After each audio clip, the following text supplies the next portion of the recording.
അദ്ധ്യായം 25. സാബത്ത് വർഷം. കർത്താവ് സീനായിൽ മലയിൽ വച്ച് മോശയോട് അരുൾ ചെയ്തു, ഇസ്രായേൽ ജനത്തോട് പറയുക, ഞാൻ നിങ്ങൾക്ക് തരാൻ പോകുന്ന ദേശത്ത് നിങ്ങൾ പ്രവേശിക്കുമ്പോൾ ആ ദേശം കർത്താവിനൊരു സാബത്ത് ആചരിക്കണം. 6 വർഷം നീ നിന്റെ നിലം വിതയ്ക്കുകയും മുന്തിരിവള്ളി വെട്ടിയൊരുക്കി ഫലമെടുക്കുകയും ചെയ്യുക. എന്നാൽ 7-ാം വർഷം ദേശത്തിന് വിശ്രമത്തിനുള്ള കർത്താവിൻ്റെ സാബത്തായിരിക്കും. ആ വർഷം നിലം വിതയ്ക്കുകയോ മുന്തിരിവള്ളി മുറിക്കുകയോ ചെയ്യരുത്. താനെ മുളച്ച് വിളയുന്നവ നിങ്ങൾ കൊയ്യരുത്. വള്ളികൾ മുറിക്കാത്ത മുന്തിരിത്തോട്ടത്തിലെ പഴം പറിക്കുകയും അരുത്. കാരണം അത് ദേശത്തിൻ്റെ വിശ്രമ വർഷമാണ്. ദേശത്തിൻ്റെ സാബത്ത് നിങ്ങൾക്ക് ഭക്ഷണം പ്രദാനം ചെയ്യും. നിനക്കും നിന്റെ ദാസനും ദാസിക്കും കൂലിവേലക്കാരനും നിന്നോടുകൂടെ വസിക്കുന്ന പരദേശിക്കും നിന്റെ കന്നുകാലികൾക്കും നിന്റെ ദേശത്തെ മൃഗങ്ങൾക്കും അതിൻ്റെ ഫലങ്ങൾ ആഹാരമായിരിക്കും. ജൂബിലി വർഷം. വർഷങ്ങളുടെ 7 സാബത്തുകൾ എണ്ണുക. 7 പ്രാവശ്യം 7 വർഷങ്ങൾ. വർഷങ്ങളുടെ 7 സാബത്തുകളുടെ ദൈർഘ്യം 49 വർഷങ്ങൾ. 7-ാം മാസം 10-ാം ദിവസം നിങ്ങളെല്ലായിടത്തും കാഹളം മുഴക്കണം. പാപപരിഹാര ദിനമായ അന്ന് ദേശം മുഴുവൻ കാഹളം മുഴക്കണം. 50-ാം വർഷത്തെ നീ വിശുദ്ധീകരിക്കണം. ദേശവാസികൾക്കെല്ലാം സ്വാതന്ത്ര്യം പ്രഖ്യാപിക്കണം. അത് നിങ്ങൾക്ക് ജൂബിലി വർഷമായിരിക്കും. ഓരോരുത്തർക്കും തങ്ങളുടെ സ്വത്ത് തിരികെ ലഭിക്കണം. ഓരോരുത്തരും തങ്ങളുടെ കുടുംബത്തിലേക്ക് മടങ്ങിപ്പോകട്ടെ. 50-ാം വർഷം നിങ്ങൾക്ക് ജൂബിലി വർഷമായിരിക്കണം. ആ വർഷം വിതയ്ക്കുകയോ ഭൂമിയിൽ താനെ വളരുന്നവ കൊയ്യുകയോ മുറിക്കാത്ത മുന്തിരിവള്ളികളിലെ ഫലങ്ങൾ ശേഖരിക്കുകയോ അരുത്. എന്തെന്നാൽ അത് ജൂബിലി വർഷമാണ്. അത് നിങ്ങൾക്ക് വിശുദ്ധമായിരിക്കണം. വയലിൽ നിന്ന് കിട്ടുന്നവ മാത്രം നിങ്ങൾക്ക് ഭക്ഷിക്കാം. ജൂബിലിയുടെ ഈ വർഷത്തിൽ ഓരോരുത്തരും തങ്ങളുടെ അവകാശ സ്ഥലത്തേക്ക് തിരികെ പോകണം. നിന്റെ അയൽക്കാരന് എന്തെങ്കിലും വിൽക്കുകയോ അവനിൽ നിന്ന് എന്തെങ്കിലും വാങ്ങുകയോ ചെയ്യുമ്പോൾ നിങ്ങൾ പരസ്പരം ഞെരുക്കരുത്. അടുത്ത ജൂബിലി വരെയുള്ള വർഷങ്ങളുടെ കണക്കനുസരിച്ച് അയൽക്കാരനിൽ നിന്ന് നീ വാങ്ങണം. വിളവിൻ്റെ വർഷങ്ങളുടെ കണക്കനുസരിച്ച് അവൻ നിനക്ക് വിൽക്കട്ടെ. വർഷങ്ങൾ കൂടിയിരുന്നാൽ വില വർദ്ധിപ്പിക്കണം, കുറഞ്ഞിരുന്നാൽ വില കുറയ്ക്കണം. എന്തെന്നാൽ വിളവിൻ്റെ വർഷങ്ങളുടെ എണ്ണമനുസരിച്ചാണ് അവൻ നിനക്ക് വിൽക്കുന്നത്. നിങ്ങൾ പരസ്പരം ഞെരുക്കരുത്. ദൈവത്തെ ഭയപ്പെടണം. ഞാനാണ് നിങ്ങളുടെ ദൈവമായ കർത്താവ്. നിങ്ങൾ എൻ്റെ നിയമങ്ങളും കൽപ്പനകളും അനുസരിക്കുകയും അനുഷ്ഠിക്കുകയും ചെയ്യുക. എങ്കിൽ ദേശത്ത് നിങ്ങൾ സുരക്ഷിതരായിരിക്കും. ഭൂമി അതിൻ്റെ ഫലം നൽകും. നിങ്ങൾ തൃപ്തിയാവോളം ഭക്ഷിച്ച് സുരക്ഷിതരായി വസിക്കും. ഞങ്ങൾ 7-ാം വർഷം വിതയ്ക്കുകയും വിളവെടുക്കുകയും ചെയ്യുന്നില്ലെങ്കിൽ എന്ത് ഭക്ഷിക്കുമെന്ന് നിങ്ങൾ ചോദിച്ചേക്കാം. 6-ാം വർഷം എൻ്റെ അനുഗ്രഹം ഞാൻ നിങ്ങളുടെ മേൽ ചൊരിയും. 3 വർഷത്തേക്കുള്ള വിളവ് അത് നിങ്ങൾക്ക് പ്രദാനം ചെയ്യും. 8-ാം വർഷം നിങ്ങൾ വിതയ്ക്കുകയും 9-ാം വർഷം വരെ പഴയ ഫലങ്ങളിൽ നിന്ന് ഭക്ഷിക്കുകയും ചെയ്യും. അതിൻ്റെ ഫലം ലഭിക്കുന്നതുവരെ പഴയതിൽ നിന്ന് ഭക്ഷിക്കുക. വീണ്ടെടുപ്പ് നിയമം. നിങ്ങൾ ഭൂമി എന്നേക്കുമായി വിൽക്കരുത്. എന്തെന്നാൽ ഭൂമി എൻ്റേതാണ്. നിങ്ങൾ പരദേശികളും കുടികിടപ്പുകാരുമാണ്. നീ സ്വന്തമാക്കുന്ന ദേശത്ത് ഭൂമി വീണ്ടെടുക്കാനുള്ള അവകാശമുണ്ടായിരിക്കണം.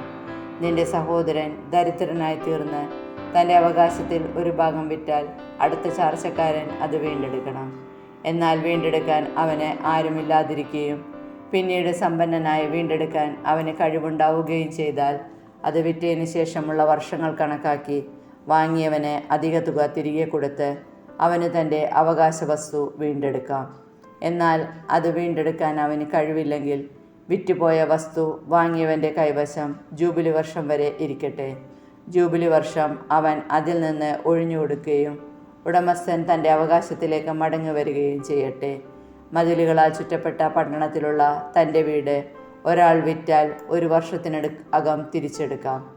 വീണ്ടെടുക്കാൻ 1 വർഷത്തെ സാവകാശമുണ്ട്. 1 വർഷത്തിനകം വീണ്ടെടുക്കുന്നില്ലെങ്കിൽ മതിലുകളാൽ ചുറ്റപ്പെട്ട പട്ടണത്തിലുള്ള വീട് വാങ്ങിയവനും അവൻ്റെ സന്തതികൾക്കും എന്നേക്കുമുള്ള അവകാശമായിരിക്കും. ജൂബിലി വർഷത്തിൽ അത് ഒഴിഞ്ഞു കൊടുക്കേണ്ടതില്ല. എന്നാൽ ചുറ്റുമതിലുകളില്ലാത്ത ഗ്രാമങ്ങളിലെ വീടുകൾ നിലങ്ങൾ പോലെ കണക്കാക്കപ്പെടും. ജൂബിലി വർഷത്തിൽ അവ വീണ്ടുകൊള്ളുകയോ മോചിപ്പിച്ചെടുക്കുകയോ ആവാം. എന്നാൽ ലേവ്യർക്ക് തങ്ങളുടെ പട്ടണങ്ങളും അവിടെ തങ്ങൾക്ക് അവകാശമായ വീടുകളും എപ്പോൾ വേണമെങ്കിലും വീണ്ടെടുക്കാം. ലേവ്യരിൽ ആരെങ്കിലും അത് വീണ്ടെടുക്കുന്നില്ലെങ്കിൽ വാങ്ങിയവൻ ജൂബിലി വത്സരത്തിൽ വീട് ഒഴിഞ്ഞു കൊടുക്കണം. ലേവ്യരുടെ പട്ടണത്തിലുള്ള ഭവനങ്ങൾ ഇസ്രായേൽ ജനത്തിനിടയിൽ അവർക്കുള്ള അവകാശമാണ്.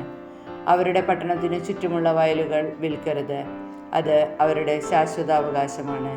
നിന്റെ സഹോദരൻ ദരിദ്രനാവുകയും തന്നെ സംരക്ഷിക്കാൻ അവനെ വകയില്ലാതാവുകയും ചെയ്യുന്നെങ്കിൽ നീ അവനെ സംരക്ഷിക്കണം. അവൻ അന്യനെ പോലെയോ പരദേശിയെ പോലെയോ നിന്നോടുകൂടെ വസിക്കട്ടെ. അവനിൽ നിന്ന് പലിശയോ ആദായമോ വാങ്ങരുത്. ദൈവത്തെ ഭയപ്പെടുക. നിന്റെ സഹോദരൻ നിന്റെ കൂടെ വസിക്കട്ടെ. നീ അവന് പണം പലിശയ്ക്ക് കൊടുക്കരുത്. നിന്റെ ആഹാരം അവന് ലാഭത്തിന് വിൽക്കുകയും അരുത്.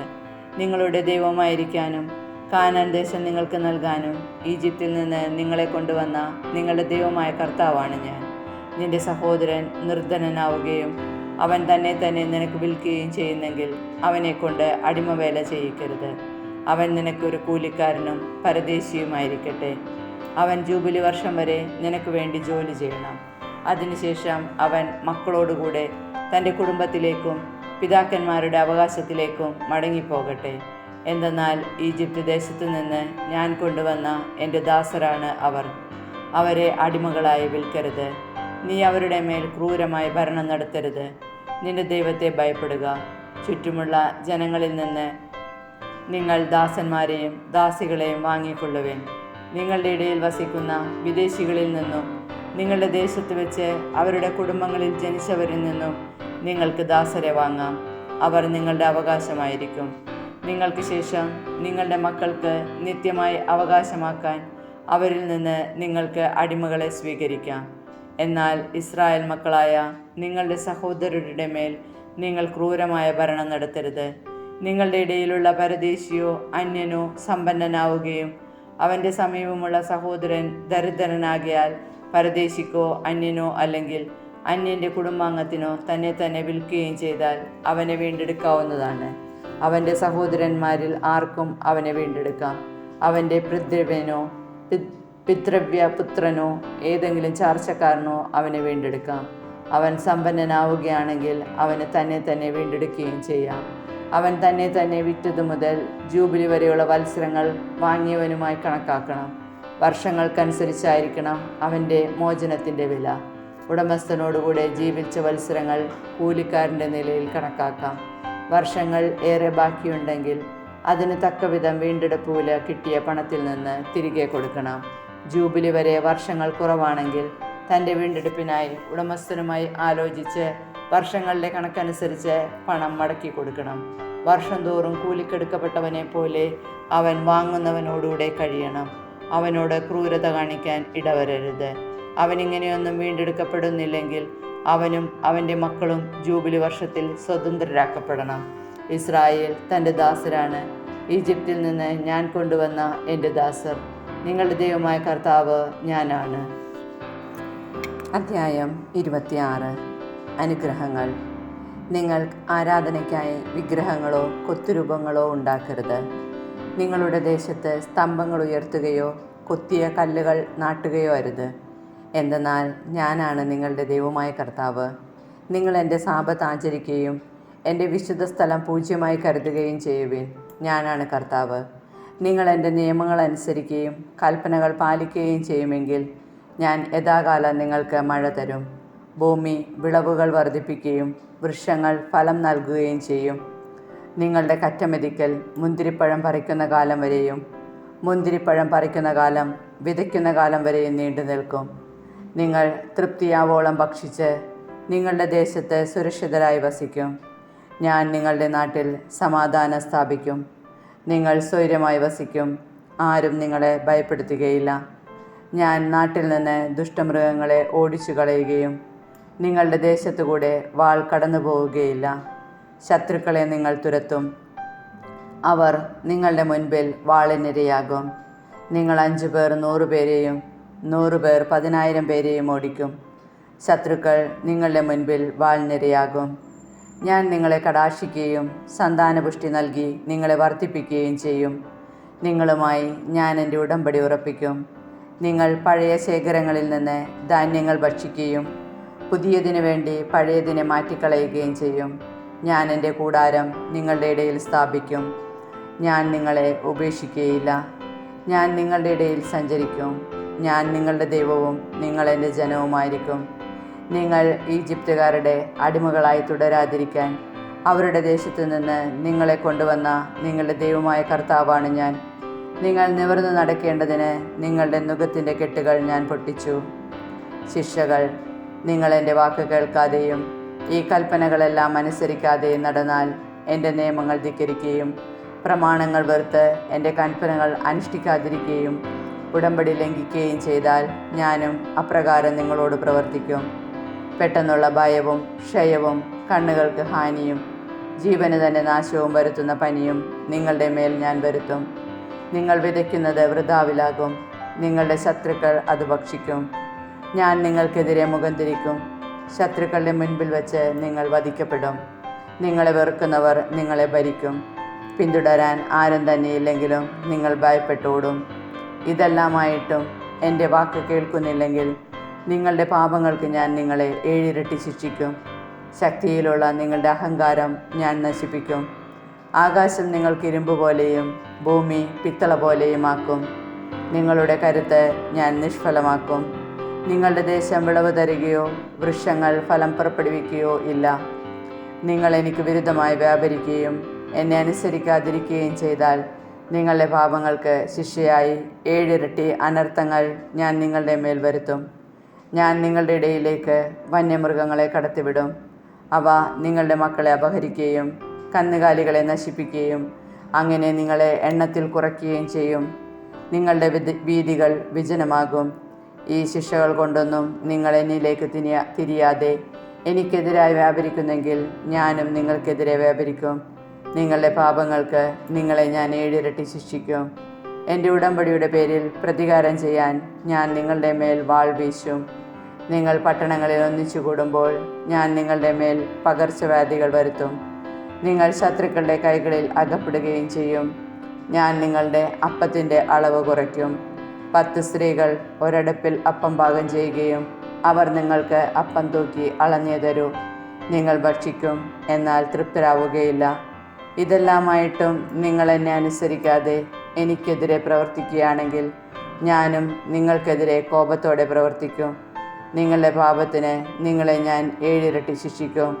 നിങ്ങൾ നിങ്ങളുടെ പുത്രന്മാരുടെയും പുത്രിമാരുടെയും മാംസം ഭക്ഷിക്കും. ഞാൻ നിങ്ങളുടെ പൂജാഗിരികൾ നശിപ്പിക്കുകയും വിഗ്രഹങ്ങൾ വെട്ടിവീഴ്ത്തുകയും നിങ്ങളുടെ ശവശരീരങ്ങൾ ജഡവിഗ്രഹങ്ങളുടെ മേൽ വലിച്ചെറിയുകയും ചെയ്യും. ഹൃദയം കൊണ്ട് ഞാൻ നിങ്ങളെ വെറുക്കും. ഞാൻ നിങ്ങളുടെ പട്ടണങ്ങൾ വിജനമാക്കും. വിശുദ്ധ സ്ഥലങ്ങൾ ശൂന്യമാക്കുകയും ചെയ്യും. നിങ്ങളുടെ സുരഭില കാഴ്ചകൾ ഞാൻ സ്വീകരിക്കുകയില്ല. നിങ്ങളുടെ ദേശം ഞാൻ ശൂന്യമാക്കും. അവിടെ വസിക്കുന്ന നിങ്ങളുടെ ശത്രുക്കൾ അതിനെപ്പറ്റി ആശ്ചര്യപ്പെടും. ജനങ്ങളുടെ ഇടയിൽ ഞാൻ നിങ്ങളെ ചിതറിക്കും. ഊരിയ വാളോടെ നിങ്ങളെ പിന്തുടരും. നിങ്ങളുടെ ദേശം ശൂന്യവും പട്ടണം വിജനവുമാക്കും. നിങ്ങൾ ശത്രുക്കളുടെ ദേശങ്ങളിലായിരിക്കുമ്പോൾ ശൂന്യമായ നിങ്ങളുടെ നാട് അതിൻ്റെ സാപത്തിൽ സന്തോഷിക്കും. അത് വിശ്രമിക്കുകയും സാപത്ത് ആചരിക്കുകയും ചെയ്യും. ശൂന്യമായി കിടക്കുന്നിടത്തോളം കാലം അത് വിശ്രമിക്കും. നിങ്ങൾ അവിടെ വസിച്ചിരുന്നപ്പോൾ സാപത്തുകളിൽ അതിന് വിശ്രമം ലഭിച്ചില്ലല്ലോ. ശത്രുദേശങ്ങളിൽ അവശേഷിച്ചിരിക്കുന്നവരുടെ ഹൃദയങ്ങളിൽ ഞാൻ ഭയം ജനിപ്പിക്കും. പിറകിൽ ഇല അനങ്ങുന്നത് കേൾക്കുമ്പോൾ വാളിൽ നിന്ന് ഓടി രക്ഷപ്പെടുന്നവനെ പോലെ അവർ ഓടും. ആരും പിന്തുടരുന്നില്ലെങ്കിലും അവർ നിലംപതിക്കും. ആരും പിന്തുടരുന്നില്ലെങ്കിൽ തന്നെ വാളിൽ നിന്ന് ഓടി രക്ഷപ്പെടുമ്പോഴെന്ന പോലെ ഒരുവൻ മറ്റൊരുവൻ്റെ മേൽ വീഴും. ശത്രുക്കളുടെ മുൻപിൽ നിൽക്കാൻ നിങ്ങൾക്ക് ശക്തിയുണ്ടായിരിക്കുകയില്ല. ജനതകളുടെ ഇടയിൽ നിന്ന് നിങ്ങൾ അറ്റുപോകും. ശത്രുക്കളുടെ രാജ്യം നിങ്ങളെ വിഴുങ്ങിക്കളയും.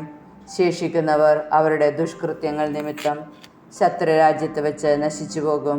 അവരുടെ പിതാക്കന്മാരുടെ ദുഷ്കർമ്മങ്ങൾ നിമിത്തവും അവർ അവരെ പോലെ നശിച്ചു പോകും.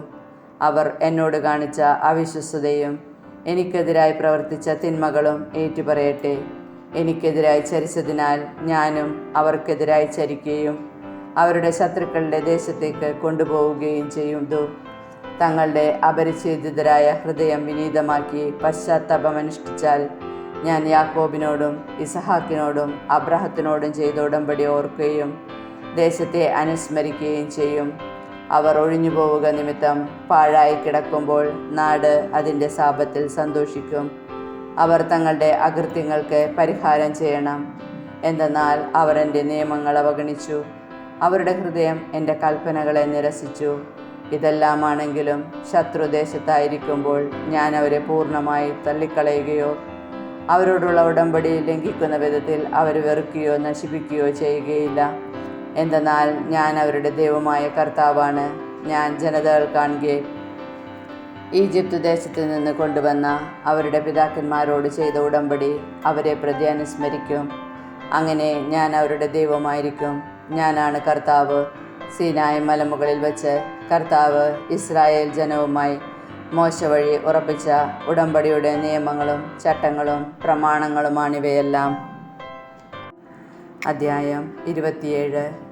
കർത്താവ് മോശയോട് അരുളി ചെയ്തു, ഇസ്രായേൽ ജനത്തോട് പറയുക, വ്യക്തികളെ കർത്താവിന് നേരുകയാണെങ്കിൽ അവരുടെ വില നിശ്ചയിക്കേണ്ടത് ഇപ്രകാരമാണ്. 20-നും 60-നും മധ്യേ പ്രായമുള്ള പുരുഷനാണെങ്കിൽ അവൻ്റെ മൂല്യം വിശുദ്ധ മന്ദിരത്തിലെ നിരക്കനുസരിച്ച് 50 ഷെക്കൽ വെള്ളിയായിരിക്കണം. സ്ത്രീയാണെങ്കിൽ 30 ഷെക്കലും. 5 വയസ്സിനും 20 വയസ്സിനും മധ്യയാണെങ്കിൽ പുരുഷന് 20 ഷെക്കലും സ്ത്രീക്ക് 10 ഷെക്കലുമായിരിക്കണം മൂല്യം. 1 മാസം മുതൽ 5 വർഷം വരെയാണ് പ്രായമെങ്കിൽ ആൺകുട്ടിക്ക് 5 ഷെക്കൽ വെള്ളിയും പെൺകുട്ടിക്ക് 3 ഷെക്കൽ വെള്ളിയുമായിരിക്കണം.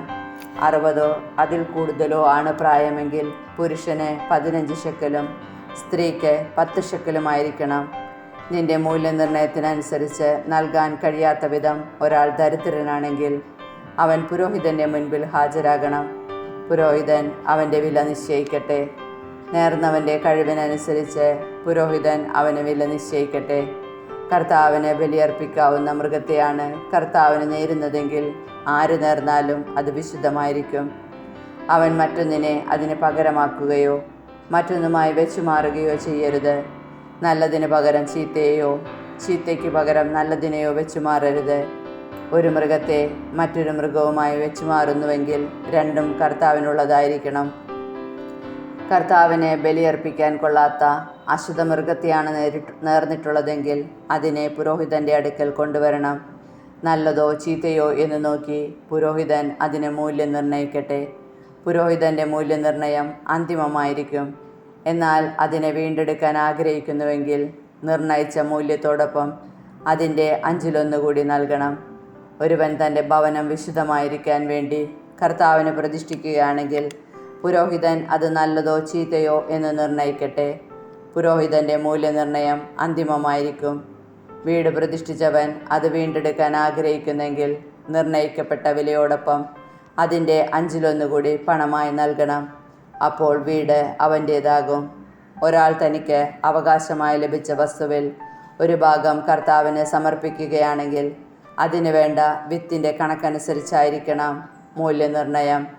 1 ഓമർ യമം വിതയ്ക്കാവുന്ന നിലത്തിന് 50 ഷെക്കൽ വെള്ളിയായിരിക്കണം വില. ജൂബിലി വർഷം തുടങ്ങുന്ന നാൾ മുതൽ ഒരുവൻ തൻ്റെ വയൽ സമർപ്പിക്കുകയാണെങ്കിൽ അതിൻ്റെ വില നീ നിശ്ചയിക്കുന്നത് തന്നെ.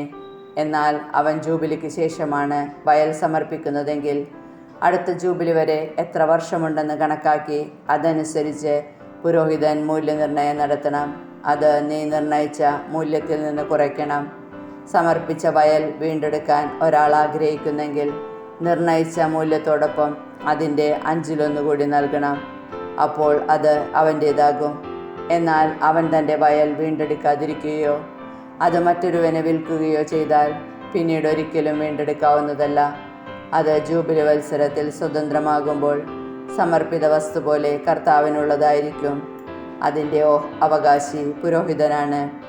പൂർവികരിൽ നിന്ന് അവകാശമായി ലഭിച്ചതല്ലാതെ വിലയ്ക്ക് വാങ്ങിയ വയൽ ഒരാൾ കർത്താവിന് സമർപ്പിക്കുകയാണെങ്കിൽ ജൂബിലി വരെയുള്ള വർഷങ്ങൾ കണക്കാക്കി പുരോഹിതൻ വില നിശ്ചയിക്കണം. അന്ന് തന്നെ അവൻ അതിൻ്റെ വില വിശുദ്ധ വസ്തുവായി കർത്താവിന് നൽകണം. വയൽ പിന്തുടർച്ച അവകാശമായി ആരുടേതായിരുന്നുവോ അവനിൽ നിന്ന് വാങ്ങിയവൻ ജൂബിലി വത്സരത്തിൽ അത് തിരികെ കൊടുക്കണം. എല്ലാ മൂല്യനിർണ്ണയവും വിശുദ്ധ മന്ദിരത്തിലെ ഷെക്കലിൻ്റെ കണക്കനുസരിച്ച് വേണം. 20 ഗേരയാണ് 1 ഷെക്കൽ. മൃഗങ്ങളുടെ കടിഞ്ഞൂൽ സന്തതികളെ ആരും വിശദീകരിക്കേണ്ടതില്ല. അവ കർത്താവിനുള്ളതാണ്. കാളയായാലും ആടായാലും അത് കർത്താവിൻ്റേതാണ്. എന്നാൽ അത് അശുദ്ധമാണെങ്കിൽ നിർണയിക്കപ്പെടുന്ന മൂല്യത്തോടൊപ്പം 1/5 കൂടി കൊടുത്ത് അതിനെ വീണ്ടെടുക്കണം. വീണ്ടെടുത്തില്ലെങ്കിൽ മൂല്യനിർണ്ണയത്തിന് അനുസരിച്ച് വിൽക്കണം. എന്നാൽ കർത്താവിന് നിരുപാധികം സമർപ്പിച്ച യാതൊന്നും മനുഷ്യനോ മൃഗമോ അവകാശമായി കിട്ടിയ നിലമോ ആകട്ടെ വിൽക്കുകയോ വീണ്ടെടുക്കുകയോ അരുത്. സമർപ്പിത വസ്തുക്കൾ കർത്താവിന് ഏറ്റവും വിശുദ്ധമാണ്. മനുഷ്യരിൽ നിന്ന് നിർമൂലനം ചെയ്യാൻ ഒഴിഞ്ഞിട്ട ഒരുവനെയും വീണ്ടെടുക്കരുത്. അവനെ കൊന്നുകളയണം. ധാന്യങ്ങളോ വൃക്ഷങ്ങളുടെ ഫലങ്ങളോ ആയി ദേശത്തുള്ളവയുടെ എല്ലാം ദശാംശം കർത്താവിനുള്ളതാണ്. അത് കർത്താവിന് വിശുദ്ധമാണ്. ആരെങ്കിലും ദശാംശത്തിൽ നിന്ന് ഒരു ഭാഗം വീണ്ടെടുക്കാൻ ആഗ്രഹിച്ചാൽ അതോടൊപ്പം 1/5 കൂടി കൊടുക്കണം. ആടുമാടുകളുടെ ദശാംശം ഇടയൻ്റെ അധീനതയിലുള്ള എല്ലാ മൃഗങ്ങളുടെയും 1/10 കർത്താവിനുള്ളതാണ്. അവ കർത്താവിന് വിശുദ്ധമാണ്. അവ നല്ലതോ ചീത്തയോ എന്ന് അന്വേഷിക്കേണ്ടതില്ല. അവയെ വെച്ചുമാറുകയും അരുത്. അങ്ങനെ ചെയ്താൽ അവയും വെച്ചുമാറിയവയും കർത്താവിനുള്ളതായിരിക്കും. അവയെ വീണ്ടെടുത്തുകൂടാ. ഇസ്രായേൽ ജനത്തിനു വേണ്ടി സീനായ് മലമുകളിൽ വച്ച് കർത്താവ് മോശയ്ക്ക് നൽകിയ കൽപ്പനകളാണ് ഇവ.